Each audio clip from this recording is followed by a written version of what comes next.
think Craig Hope has some truth to it. But I'm saying if there's a blatant lie like that, I would if I'm Paul Mitchell, I would definitely go out there and go after him Well, because that's a lie. well, obviously you can't because it's true. But But I I mean, know that. But that's what. I'm not even saying that what Paul Mitchell did, and this is me defend Paul Mitchell, believe it or not. I'm not saying it was wrong because at the time we're talking about, our PSR was so, nip and tuck that we couldn't afford to give him it there and then.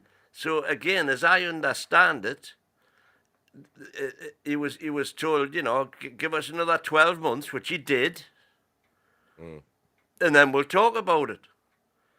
But unfortunately, in that interim 12 months, Liverpool came along, turned his head, and so now with Mitchell then being gone, everybody else has dug their heels in. Mm-hmm.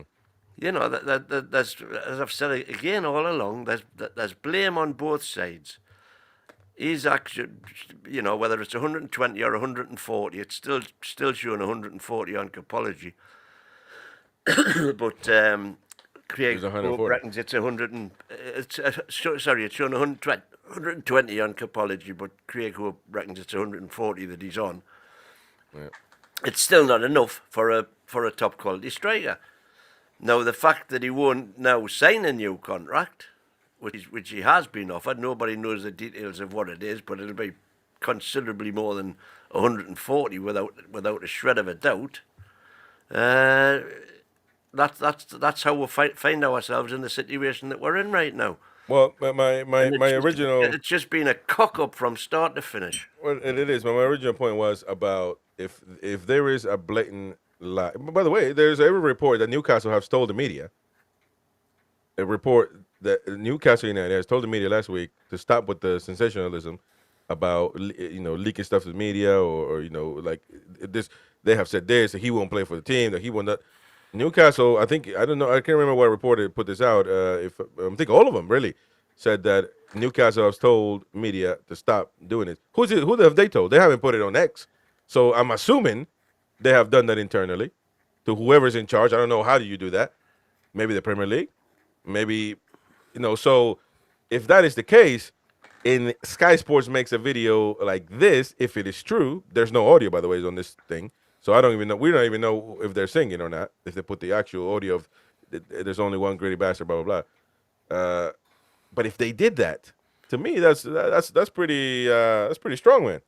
Why would it's that's towing the line with sensationalism and lying. So I don't know. Maybe I'm naive, as somebody said in the chat, but I would definitely send in a word because we got to also make a statement, not only asking 150, digging our heels in, but we also got to make a statement to the rest of the Premier League. Stop with the BS because we're not going to be, we don't care. We're not going to be bending our arm. We're not going to give in to the media pressure and none of that crap. So, and according to many reports, that's been done last week over reporters coming out and saying that Isak has told them this, that Isak's camp is this, that, the Newcastle are blah, blah, blah. So, it's a lot of pressure going on, Mighty Win, and you're giving into it, unfortunately. How am I giving into it? Because you just say, just as a video edited, man, no big deal. No, I'm absolutely saying it's a big deal. I'm saying it's typical, but it's nothing new. It's nothing. This isn't the first time this has happened when Sky Sports have come out back in the big boys. Yeah.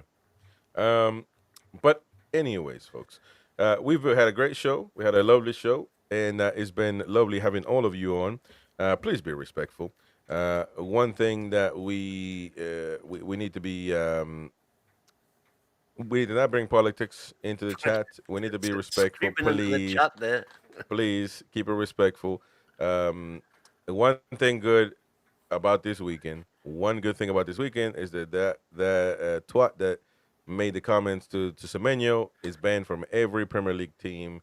He can never go to a football match again. So that is the positive that people need to be talking about. Racism, we need to be against racism. But it's also important for us to all understand that racism is never going to go away. It's impossible. You can't tell people how. Hold on, when you can't tell people what to think. It's unfortunate. People, unfortunately, in this world, have a right to think how they want. But it's also the right of entities like the Premier League to not allow it. So when that is expressed, they kick the bastard out. As soon as they found out about it, they did great. So they should be praised for that. Liverpool stewards, Liverpool Football Club, and also the Premier League for now banning him for the rest of eternity. Then he's never going to be allowed anywhere else. And hopefully that makes an example out of any other idiots that want to do that to not do that. So that is that. It should be praised for that. Exactly. Should be praised, not condemned. Exactly. But football is discrimination does not occur because of football or anything never, that happens in football. There's just bigoted views by people in their own personal life, and it was dealt accordingly. And there's plenty more areas that you should be blaming for racism. Yeah, which we're not going to get into right now. In Britain, apart from football. But again, that is not just Britain. That's everywhere in the world. Yeah. And you know what's crazy? And I don't want to get political, but all of these talks mainly happen in countries, in great countries like Britain, like America, and a few others. Because I tell you what, in my country of Peru, you can't even think racism is not even a thing, and we have a lot of black people. We have a lot of his mestizo people, which is brown people like me. A lot of white people as well. A lot of all colors, because you know what, man, we can't be bothered. We're bothered to go get a job and pay for our food. That's what we're worried about, because we're a third world country, and we ain't got enough time to be worrying about all of this nonsense, but to just bring food to the table. So which is a great problem to have, to live in a great country. But that doesn't make our countries evil, bad, or any other sort. The great thing about this whole situation is that it was held accordingly. We got the job done. Liverpool, great job. They found the guy quickly. They got it, and great job for Semenyo as well. He shouldn't have been put in that situation, but he was put in that situation. So he dealt with it accordingly. He told, hey, this wanker is saying this stuff. I'm getting on and I'm playing. He scored a wonderful goal. Amazing, tough mentality. So praise for Semenyo. And the stupid person that said that, he's gone forever.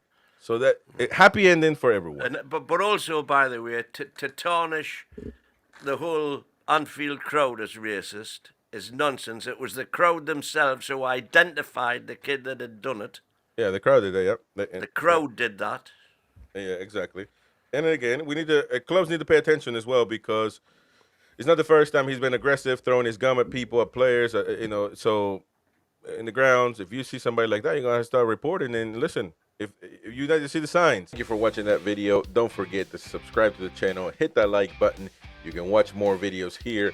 You can also subscribe to our following channels here: our extra channel for NUFC Talk TV, this channel, of course, and also to RCM Football, where we put Premier League content there. So if you're a neutral fan, subscribe to that one, and everybody subscribe to those channels, of course.